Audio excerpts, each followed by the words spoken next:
And speaking of not great, we go to Ginger Snaps 2 Unleashed from 2004, which is, believe it or not, the second Ginger Snaps movie.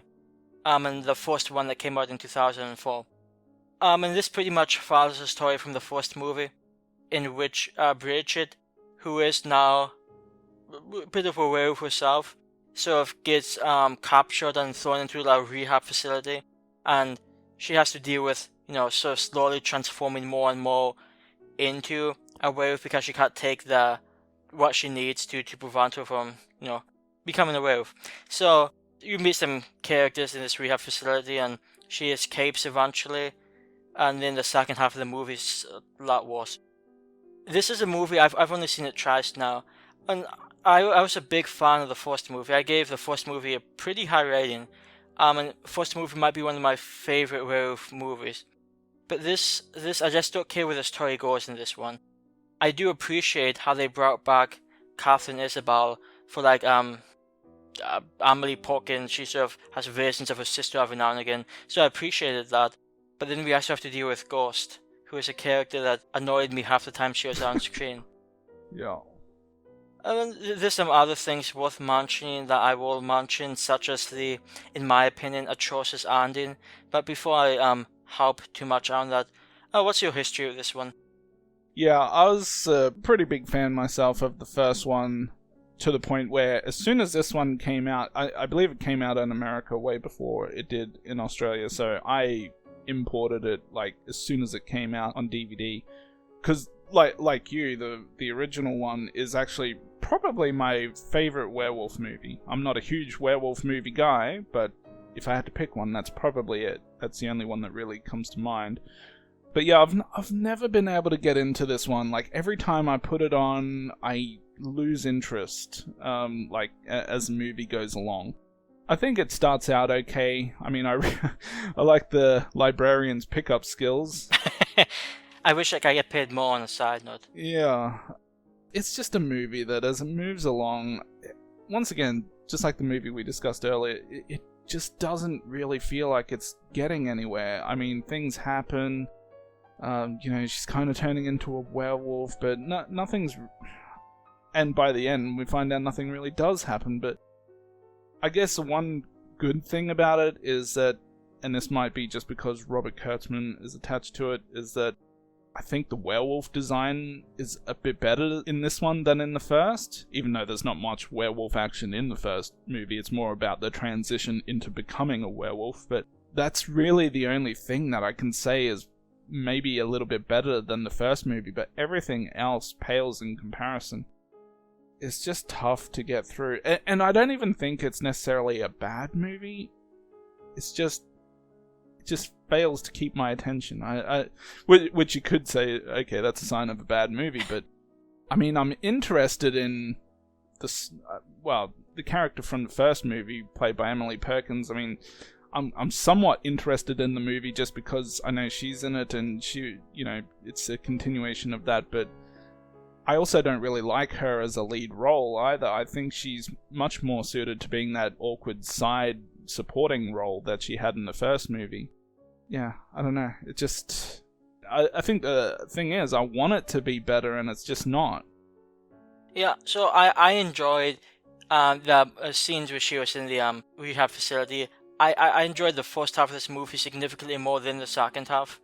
If only because in the second half we got a lot more Ghost, and like I said, that's a interesting character. She does occasionally have some funny quotes. The way that she speaks is intriguing, but as a character, she just barks the hell out of me. And like I said, the ending, if you take it as a literal ending, I think it's pretty horrible. I know that some people choose to take it as sort of like a not a dream, but maybe like a fantasy, one of the characters' fantasies, which would actually maybe make the ending a little better in that way, but at the same time, it means like this somewhat inconclusive as to what actually happens. I mean, I think regardless, they could have gone a better direction.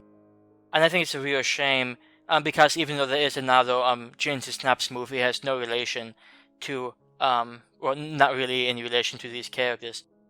So it's a shame that they sort of ended the story on this, especially like Chucky says, the first movie was, so good, and this movie isn't even horrible, but compared to the first movie, it seems like a definite decline in quality.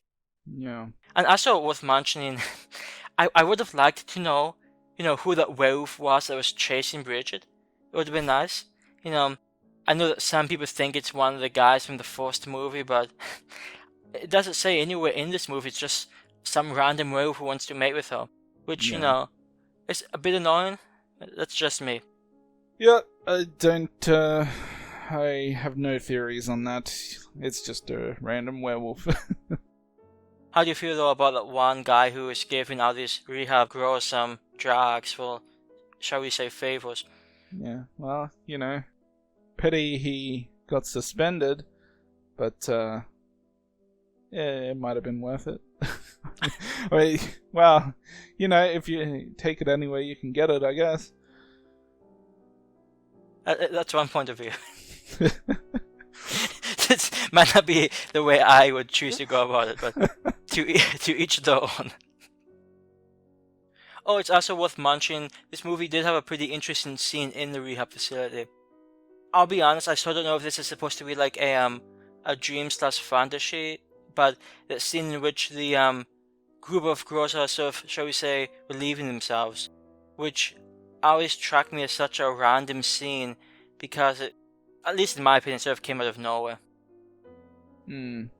Yeah, so this movie isn't, it's not a bad movie, and it seems like a lot of people seem to still enjoy it for what it is.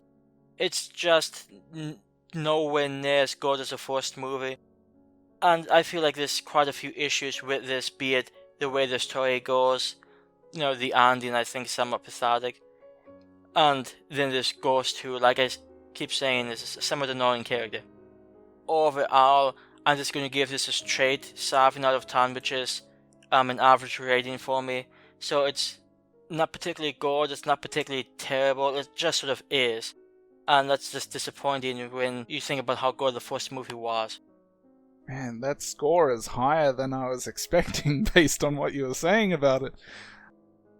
I'm going with a 6 out of 10, and to be honest, I even struggled to get to the 6. I was considering a 5. And yeah, the big thing is just the fact that it's just, it's following up such a good movie with such a mediocre movie.